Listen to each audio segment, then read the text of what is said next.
Hello there, Lunar Squadron. Welcome back to the channel. Earlier this week, we got news that a brand new LEGO Star Wars game, LEGO Star Wars Castaways, will be hitting Apple products in the near future in November. Now, we learned that this game really revolves around a customization system. We've seen customization systems in LEGO games in the past, and we are asking in this video today whether or not this is a trend that is happening among LEGO games, and if a robust customization system should be expected in LEGO Star Wars The Skywalker Saga. We're going to be talking about all things customization in this video, everything we know so far about customization. We're going to get into it in just a moment, but first, Nick, do you have a Wookiee problem? I have a big Wookiee problem, actually. Tell me about your Wookiee problem, Nick. It just won't go away. It's a really big issue. I need help. Listen, if you need help, I've got your guy. Look no further than our sponsor, Bosk. Chewbacca dies today. You are my prey. Wow, thanks, boss. Now I feel so much better. Let's get into the video. Your death will bring great profit. Slay me. Slay me if you can.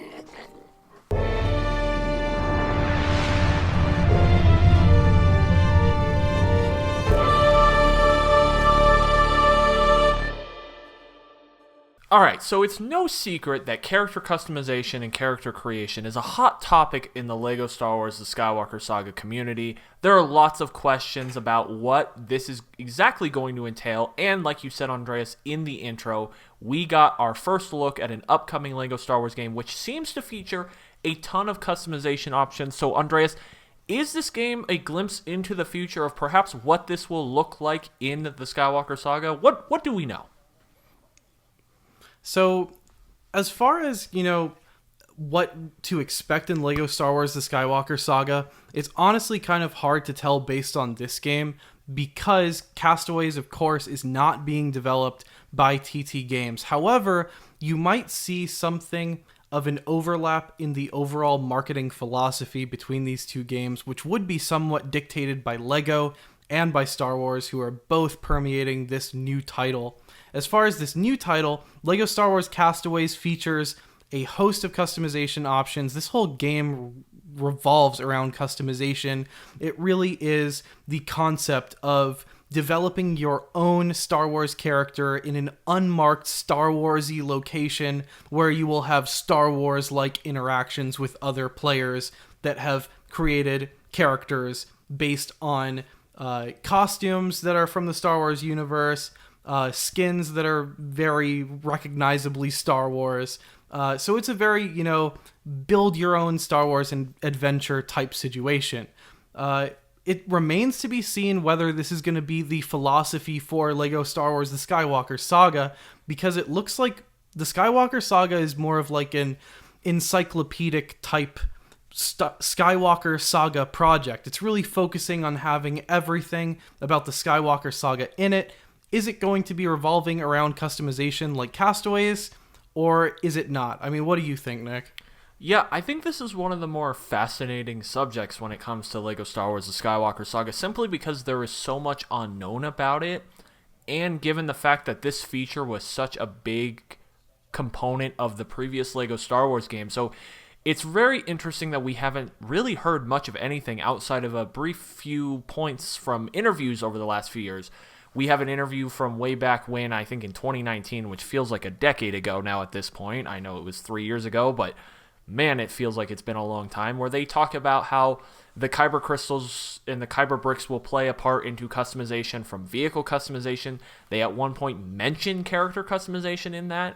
The context of that quote is a little confusing as to exactly what they mean. Other than that, we don't have much. We do know that there is some interview that is circulating out there when we looked into this that claims that the character customization in LEGO Star Wars The Skywalker Saga will not be as robust as the DC Supervillains game. So it's very interesting to speculate on what exactly this will be, because it almost felt like they weren't quite sure what they were going for, because it definitely felt from these interviews that it was important to them to make sure that they capture the Skywalker Saga first and then worry about more of these auxiliary features next, like after the fact. So what I expect, I honestly am expecting something closer to how character customization was in the complete saga, which was just, you could pick different hats or different helmets, you could change up your outfit, you could change the face, you could put a cape on, change the lightsaber color. That's about what I'm expecting. You could do a bunch of different combinations of the thing and just kind of make your own character. I don't think we're going to see anything on the level of like an RPG, think like Skyrim or Cyberpunk, where Cyberpunk you could literally customize everything. And when I mean everything, I mean everything. Like stuff that we can't talk about here on this video. So I don't think we're going to see anything like that. I don't think you're going to be able to like change your eye colors and your hair color and your, all of that, and your eye shape and mouth shape. I don't think you're going to be to do anything like that. I think it will be kind of more stock character customization like in the previous Lego Star Wars games, just because I don't think that is something that is important to them. I think they are more focused on just creating this massive open world game and this massive Skywalker Saga game that I honestly think this will be more of an afterthought, to be honest.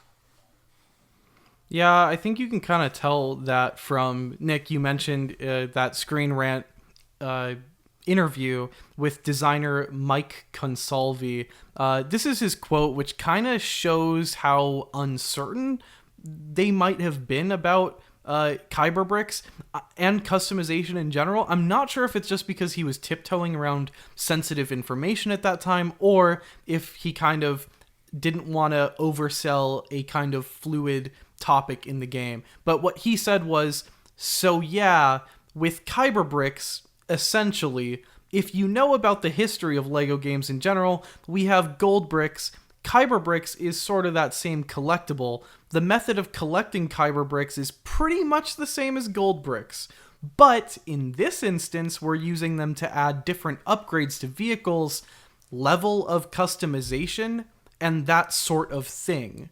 So he kind of says, his conclusive statement here is, so it's sticking to what we usually do in Lego Star Wars. Now, just like you said, Nick, what we usually do in Lego Star Wars isn't that much when it comes to customization. What they've usually done in Lego Star Wars so far was really limited to, like you said, changing pants, changing, torso skins and gloves and helmets with what already existed in the game, including lightsaber colors. There's only been one hilt in Star Wars, maybe two at most, in Lego Star Wars for as far back as I can remember. I'm not sure if they're going to switch that up, but if they were to, I'd really love to see them take advantage of the host of different animations that are going to be in this game. I'd love a situation where I could make like a Jedi version of myself and pick what form of lightsaber combat I stick to, and maybe that correlates with a certain animation set. I don't know, they could get creative with it, but I wouldn't really expect too much just given what we know at this point. But who knows, maybe they could really take a look at customization doing really well, both from, a consumer satisfaction standpoint, but also from a monetary standpoint, coming out of probably what is going to be in the form of microtransactions in this Castaways game. Maybe take a hint for Lego Star Wars: The Skywalker Saga and try to capitalize on that. Yeah, only time will tell. There is one thing that is going their way in this regard. Like you said, this is an encyclopedic game for the Skywalker Saga. It will encompass everything. This game will feature the most playable characters out of any LEGO Star Wars game to date by far.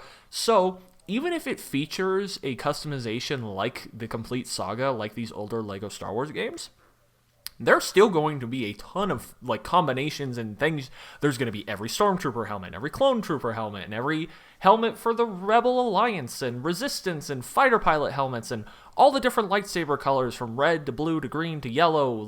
There's going to be so many customization options just on a more basic level that it's still going to be significantly more, or should be significantly more robust than the previous LEGO Star Wars games. So they might not even have to do something that complex. Just the amount of content that they are putting into this game will make it bigger than ever before. So maybe that's something they're going for. Just the amount of content they have, that there will just be thousands and thousands of different combinations that you can put out there, that you're never going to get bored with it because there's always a new combination.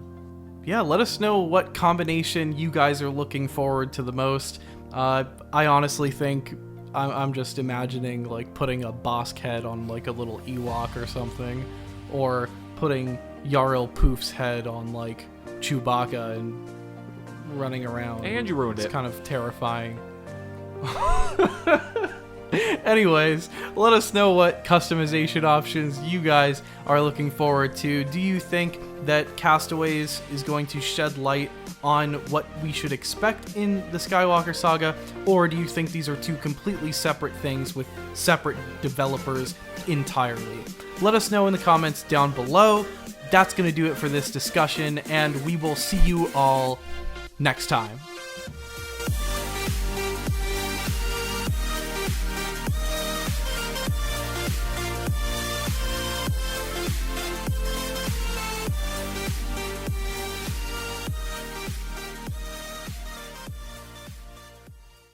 Wow, thanks boss, now I feel so much better. Let's get into the video.